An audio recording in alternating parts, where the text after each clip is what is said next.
আহা! কি সুন্দর ওয়েদার! সামারেও যে কখনো কখনো এত ভালো ওয়েদার হতে পারে ভাবাই যায় না। Hello everyone, welcome to my another blog. একদম কাক ভরে বেরিয়ে পড়েছি আজকে, ঘুম ভাঙতে চাইছেই না। বাট এই একটা জিনিসের প্রতি আমার এতটাই টান যে ঘুমকেও খুশি খুশি স্যাক্রিফাইস করতে পারি। ঠিক ধরেছো, আজ চলে গেছি শ্যুটে। বাট আজ কোনো সিরিয়ালের শ্যুট ছিল না, আজ ছিল আমাদের নিজেদের কিছু কনসেপচুয়াল শ্যুট। ভিডিওর শুরুতেই যাকে দেখলে তোমরা তো চিনতেই পারছো, বিনয়। ওর সাথে আমার এটা প্রথম কাজ। আজকে চলে এসেছি গঙ্গার ঘাটে। ভোরবেলা গঙ্গার ধারে বসে চা খাওয়ার একরকম স্বর্গসুখ বলতে পারো। অদ্ভুতভাবে প্রভু আজ কৃপাও করেছে, মানে ওয়েদারটা চরম ছিল, সেরকম রোদ নেই, হাওয়াও দিচ্ছিল ভালো। আর এই যে আমার কৃষ্ণ ঠাকুর, আলাদাই খোশ মেজাজে রয়েছে আজকে।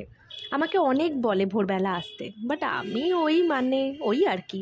সকাল সকাল সবাই এক্সারসাইজ করছিল এখানে, ওদের দেখে মোটিভেশন তো পাই, বাট সেটা নিজের লাইফে কাজে লাগাতে পারা দেখি কোন জন্মে সম্ভব হয়। আমরা ব্যাগ গুছিয়ে এসেছিলাম কারণ অনেকগুলো চেন ছিল। আর সময় নষ্ট নয়, প্র্যাকটিস শুরু হয়ে গেছে। তবে শ্যুটের ফাঁকে ফাঁকে বেশ কয়েকবার আমি কিন্তু চা খেতে ভুলিনি। টিমের সবাই ততক্ষণে এসে গেছিলো। এই জায়গাটা বেশ নিরিবিলি, তাই আমরা এখানে জিনিসপত্র নিয়ে মোটামুটি পুরো জায়গাটাই দখল করে নিয়েছিলাম। ওরা শ্যুট শুরু করলো আর আমি গঙ্গার সিনারিও এনজয় করছিলাম, কারণ একটু পরই আসবে আমার টান। গঙ্গায় লঞ্চ দেখলেই আমার ভীষণ চড়তে ইচ্ছা করে, তবে সেদিন আর সময় হলো না। অপূর্বর সাথে থাকতে থাকতে আমি সিনেমাটোগ্রাফির অনেকগুলো বিষয় শিখেছি, কিছু কিছু আইডিয়াও তৈরি হয়েছে।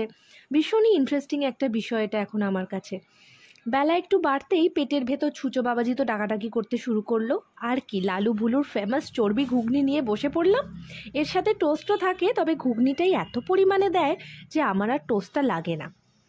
এই দাদুর চোখে ছিল একটা কালো চশমা, বিনয় সেটা নেওয়ার জন্য খুব চেষ্টা করছিল, কারণ আমাদের একটা শ্যুটে ওটা লাগতো। বাট যখন দেখলো যে দাদুর ছানি অপারেশন হয়েছে, তারপর আর ওটা চাইতে পারলো না। আমরা অন্যভাবে ওটা অ্যারেঞ্জ করলাম। আমাকে ব্যাগের দায়িত্ব দিয়ে ওরা ওই দিকে চলে গেছে শ্যুট করতে। আমি কিন্তু ওদের ফেলে আগেই খেয়ে নিয়েছিলাম। তাই ওরা কাজ ছেড়ে এসে খেতে বসলো। এবার শুরু হলো আমার শ্যুট।